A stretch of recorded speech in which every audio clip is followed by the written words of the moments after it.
Hello. तो आज हम बात करने जा रहे हैं एक बहुत ही इंटरेस्टिंग टॉपिक की, जिसका नाम है समन। समन क्या होता है? समन कब जारी किया जाता है? समन जारी करने की पावर किसके पास है? समन कितने टाइप के होते हैं? तो इन सभी चीज़ों के बारे में आज हम डिस्कशन करेंगे इस वीडियो। तो आइए डिस्कशन करते हैं। समन्स जनरली आप ना सुनते हैं समन्स, तो समन्स जो है एक प्लूरल वर्ड होता है। SUMMONS प्लूरल वर्ड है। क्यों? तो इसका रीज़न ये है, समन्स प्लूरल वर्ड इसलिए है क्योंकि जब भी कोई ऑफिसर ऑफ कोर्ट जो है समन को लेके जाता है, तो वो उसकी दो कॉपियाँ लेके जाता है। एक कॉपी जिसको पहुंचाता है यानी कि जो रिसीवर उसके पास दे देता है, जबकि दूसरी कॉपी पे वो साइन करवा के अपने पास लेके आता है। इसलिए इसको हम क्या बोलते हैं? समन्स। तो समन्स जारी कौन करता है? समन जारी करने की पावर कई अथॉरिटीज़ के पास है। जैसे number 1 CBI, number 2 court, number 3 ED।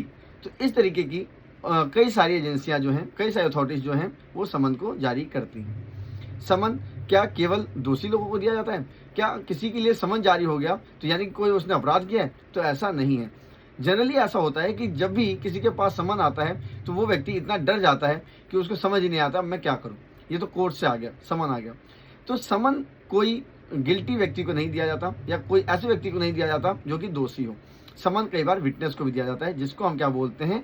Witness समन। क्या बोलते हैं? विटनेस समन। तो हम इसके साथ ये भी जानते हैं समन के टाइप्स कितने होते हैं, समन कितने प्रकार के होते हैं। तो समन जनरली कितने प्रकार के होते हैं? 3 प्रकार के होते हैं। कौन कौन से? सिविल समन, क्रिमिनल समन और एडमिनिस्ट्रेटिव समन। समन 3 प्रकार के होते हैं, सिविल समन, क्रिमिनल समन और एडमिनिस्ट्रेटिव समन। अगर हम बात करें क्रिमिनल प्रोसीजर में, तो CRPC 1973 में जो समन है उसके बारे में धारा 61 से लेकर 69 तक उसके बारे में डिस्क्राइब किया गया है। यानी कि अकॉर्डिंग टू सेक्शन 61 टू 69 हम देखेंगे कि समन्स क्या होते हैं। तो समन्स जो हैं वो सिविल में, क्रिमिनल में और एडमिनिस्ट्रेटिव के जरिए इशू होते हैं। तो 3 टाइप के समन्स होते हैं। अब समन क्यों जाता है? तो जब भी किसी व्यक्ति को एज अ विटनेस कोर्ट में बुलाना हो, या कोई भी, जैसे अगर सिविल प्रक्रिया चल रही है, कोई सिविल सूट दायर किया गया है, तो सिविल सूट के अंदर जब भी किसी व्यक्ति को कोर्ट के द्वारा यानी कि किसी रिस्पोंडेंट को कोर्ट के द्वारा बुलाना होता है तो उसको समन जारी किया जाता है। तो समन जब जारी किया जाता है तो ये बताया जाता है कि जी आपके अगेंस्ट जो है वो ये मुकदमा डाला गया है, ये सूट डाला गया है, ताकि उस व्यक्ति को अपना डिफेंस पेश करने के लिए टाइम मिल सके। वो व्यक्ति जाकर कोर्ट को बता सके कि इस चीज़ में मैं जिम्मेदार नहीं हूँ, या अपना जो भी डिफेंस बनता है वो वहाँ पर देख सके। तो ये होता है समन। समन के टाइम पे जब भी जारी किया जाना है तो उस समय ये बात ध्यान रखी जाती है कि समन में किन किन चीज़ों का होना जरूरी है।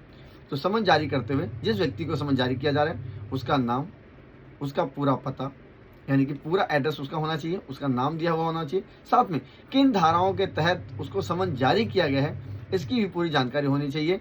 किन धाराओं में क्या अपराध बनता है और क्यों उसको बुलाया जा रहा है, ये पूरी जानकारी होनी चाहिए। साथ में उसमें ये डिफाइन होना चाहिए कि उसको कब आना है, किस जगह आना है, किससे मिलना है, और साथ में जब भी समन इशू होगा तो उस पर क्या होंगे? कोर्ट की सील लगी होती है इसमें, जिससे पता चल सके कि एक्चुअली में ये समन, ठीक है, वहाँ पे signature and seal of the court होता है।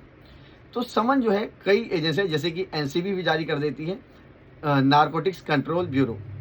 तो उसके अंदर क्या होता है? NCB, CBI, ED, इन सब चीज़ों के बारे में आपने बहुत सुना होगा। जैसे कि मनीष सिसोदिया जी को शुरू में समन ही भेजा गया था, सत्येंद्र जैन जी को समन ही भेजा गया था। तो जो भी बड़े ऑफिसर होते हैं, अगर उनके लिए ये पता चलता है कि इन्होंने कोई अपराध किया या लगता है कि हाँ शायद इन व्यक्ति ने कुछ गड़बड़ किया है, तो उनसे पूछताछ करने के लिए भी समन को जारी किया जाता है। लेकिन समन लेना सही होगा कि नहीं? क्या समन हम रिफ्यूज़ कर सकते हैं? क्या समन को एक्सेप्ट ही करना पड़ेगा? तो इसके लिए मैं आपको एक सलाह देता हूँ।